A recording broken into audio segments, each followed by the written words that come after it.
Corporation డివిజన్ల రిజర్వేషన్లపై విచారణ జరపాలి. మాజీ కార్పొరేటర్ సంక్రాంత్ కళ్యాణ్ డిమాండ్. నగర పరిధిలోని వివిధ డివిజన్లలో రిజర్వేషన్ల కేటాయింపులో పలు అవకతవకలు జరిగాయని, వీటిపై విచారణ జరిపించాలని మాజీ కార్పొరేటర్ సంక్రాంత్ కళ్యాణ్ డిమాండ్ చేశారు. ఆదివారం సాయంత్రం వైఎస్ఆర్ భవన్ కార్యాలయం నందు జరిగిన విలేకరుల సమావేశంలో ఆయన మాట్లాడుతూ, నగరంలోని వివిధ డివిజన్లలో రిజర్వేషన్ కేటాయింపు ఎమ్మెల్యే తన ఇష్టానుసారంగా చేయించారని ఆరోపించారు. దీనిపై జిల్లా ఉన్నతాధికారులు విచారణ జరిపించాలని కోరారు. తీసుకెళ్తే కూడా దాన్ని చేస్తామని చెప్పి ఒకసారి చెప్పారు. తర్వాత రిజర్వేషన్ బీసీ రిజర్వేషన్ ఉంది. బీసీలందరినీ వదిలేసి ఎక్కడో ఒక 1% 2% చేసి బీసీ రిజర్వేషన్ అయిపోయినారు. దాని ప్రకారం మళ్ళీ బీసీ రిజర్వేషన్ పొరపాటు బీసీలంతా చాలా మంది ఉంటే మీరు వాళ్ళందరినీ ఓసీలుగా చూపించారు. దానివల్ల ఓసీలుగా చూపిస్తే బీసీ రిజర్వేషన్ అయితే దెబ్బతినిపోద్ది. మీరు ఎవరినంటే వాళ్ళని పంపిస్తే ఏదన్నా అఫీషియల్ గా ఉండేవాళ్ళు ఏదైనా టీచరు లేకుంటే వచ్చి ఏదైనా ఎనీ ఎంప్లాయీ అయితే ప్రాబ్లం లేదు. కానీ బీఎల్ అంటే పొద్దు ప్లాట్ఫామ్ వాళ్ళకి బాధ్యత ఉంది. దాని ప్రకారం మీరు మంచి వాళ్ళని పంపిస్తే దాని వాళ్ళు ఏదైనా మీరు ఏదైనా యాక్షన్ తీసుకుంటారంటే భయపడి చేస్తారు. ప్రతి ఇంటికి రావాలి. మేము 4 నెలలుగా డోర్ టు డోర్ పాదయాత్ర తిరుగుతుంటూ వైఎస్ఆర్ కాంగ్రెస్ పెడుతున్నాం. ఏ ఒక్కరు కూడా బీఎల్ఓ ఏ డివిజన్ లో కూడా డోర్ టు డోర్ రావాలి. ఇప్పుడు మా డివిజన్ లో ఉంది, నేనున్నాను. మా ఇంటికి ఎవరు రాలి, మీరు ఏం చేస్తారు? మా సొంత ఏమి రాలి. వీళ్ళు మాత్రం సింపుల్ గా వీళ్ళు ఇంతమంది అని టిక్కులు ఇచ్చుకుంటూ వచ్చారు. తర్వాత దాని మీద అభ్యంతరాలు తెలియజేసాం. సేమ్ ఆర్డీఓ గారికి, కలెక్టర్ గారికి, కమిషనర్ గారికి పార్టీ తరఫున మొత్తం అందరం పోయాము. తర్వాత దీని మీద ఎంక్వైరీ చేస్తామని, మీరు రిటర్న్ గా ఇవ్వండి, మేము ఎంక్వైరీ చేస్తామని చెప్పారు. తర్వాత మళ్ళీ ఎస్సీ ఎస్టీ రిజర్వేషన్ అన్నారు. ఆల్ మొత్తం బీసీలను అండ్ కమ్మాస్ అండ్ రెడ్డిస్ కింద రెడ్డి అని భర్త పేరు రెడ్డి ఉన్నా, మా తండ్రి పేరు నాయుడు అని ఉన్నా కూడా వీళ్ళు చూడకుండా వాటిని ఎస్సీ ఎస్టీగా చూపించాం. అంటే రికార్డెడ్ అనమాట. ఏమి ఫేక్ అయితే లేదు, పక్కాగా ఎవిడెన్స్ అన్ని నా దగ్గర అంతా సమాచారం అంతా కూడా. ఓటర్ లిస్టు ఒకటి ఇస్తారు ముందు, సత్యం ఫలాన్ని అంటారు.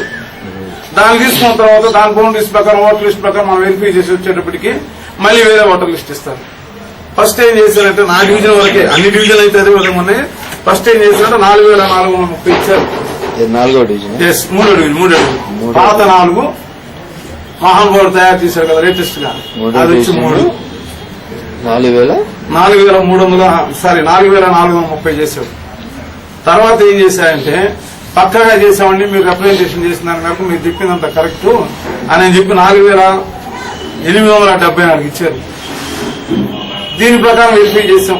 ఓసీలు ఎంతమంది ఉన్నారు, ఎస్సీలు ఎంతమంది ఉన్నారు, ఎస్టీలు ఎంతమంది ఉన్నారు. దీని ప్రకారం వెరిఫై చేస్తే 164 మంది రెడ్డిస్, 150 మెంబర్స్ వచ్చి కమ్మాస్, 164 ఓసీలు మొత్తం చెప్పండి.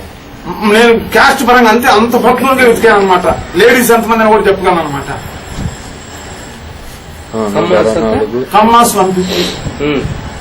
తర్వాత వచ్చి వాళ్ళు బలిజ వాళ్ళందరినీ బీసీలుగా చూపించున్నారు. వాళ్ళతో కలిపితే కూడా వాళ్ళు వచ్చి 250. ఒక 500 మంది ముస్లిం మైనార్టీ, వాళ్ళందరూ తూదాక మామూలు వీళ్ళు చూపించారు. షేక్ పెట్టి అన్ని బీసీలుగా ఎక్కువ చెప్తున్నారు. సో టోటల్ ఏరియా అయినప్పటికీ 1500 మంది.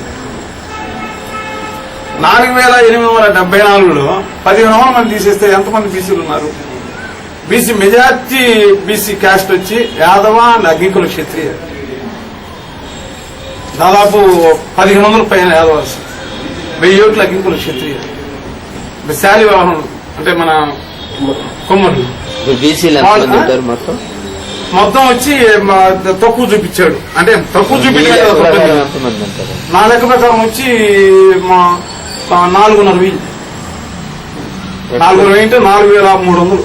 ఎట్లా వస్తారు ఇప్పుడు? 4,874 1500 ఇల్లు అన్నారు ఓసీలు మొత్తం కలిపింది వాళ్ళు.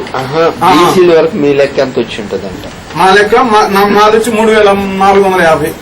3,400 పక్క. అంటే మేజర్ క్యాస్ట్ వచ్చి యాదవ 1500, 1000 ఓట్లు వచ్చి అగ్గికుల క్షత్రియ. ఇంకా శాలివాహనులు అయితేనేమి, కంసం వాళ్ళు అయితేనేమి, వడ్రం పోతే వచ్చి ముత్తరాక్ష వాళ్ళు అయితేనేమి, గాన్ వాళ్ళు అయితేనేమి, గాన మీదే ఉంది మొత్తం ఏదైనా మొత్తం మాయ సర్వం మాయ. 4,874 1500 ఓసీలు అన్నారు. 1500 మిగతా దాంట్లోనే కదా బీసీలు ఎస్సీలు ఎస్టీలు ఉండాల్సింది. మొత్తం ఎంతమంది సుబ్రాయుడు? 264. ఓకే. అంటే బలి ఇస్తారన్నమాట. అంటే ఇది కరెక్ట్ అని నమ్ముకోవడానికి మొత్తం 3,910 3,909 అట్టంటే కానీ కరెక్ట్ గా నమ్మరు జనం అని. ఇప్పుడు తల్లిదండ్రులు విడదీశాడు. డివిజన్ వీధులు, నెల్లూరు మహానగరంలో ఉండే వీధులన్నీ విడదీశాడు. ఈయన సమైక్యాంధ్ర గురించి మాట్లాడేది ఏంది? భర్త వచ్చి ఒక పోలింగ్ స్టేషన్, భార్య వచ్చి ఒక పోలింగ్ స్టేషన్. వీళ్ళు మాత్రం కలిసి ఉండడానికి లేదు. ఏదో సమైక్యాంధ్రాల్లో అందరం కలిసి ఉన్నాం. ఎక్కడ కలిసి ఉంటారు? ఏం చేసావు నెల్లూరు నువ్వు? దుర్మార్గుడు ఏం చేసావు చెప్పు. ఏదైనా అవినీతి గురించి మాట్లాడితే కేసులు పెట్టడం, నాన్ వేబుల్ కేసులు. ఇప్పుడు మళ్ళీ మనం ప్రెస్ మీట్ పెట్టాను, అవినీతి గురించి చెప్పానా? కేసు పెట్టున్నాడు, రిజిస్టర్ చేస్తున్నాడు. ఎందుకంటే రేపు నేను ఏదైనా ఎలక్షన్ లో పోటీ చేస్తే లోపల ఏం చేస్తే వాడికి అసలు చేసినట్టు. ఏం నీతి కూడా తెలుసుకోవాల్సింది ఎప్పుడంటే ఏదైతే ఉన్నాయో 2005లో వచ్చి ఒకటి పాత 4 అంటే కొత్త 4 బీసీ జంట ఉన్నది, లేడీ ఉన్నది. పాత 2 బీసీ జంట ఉన్నది అనుకో. దాన్ని ఇప్పుడు ఆ సిస్టమ్ ప్రకారం ఒకటి బీసీ అయితే లేడీ ఉంది, అదే కదా. అట్లా కాకుండా మొత్తం ఓసీలు ఎక్కడ వచ్చారు?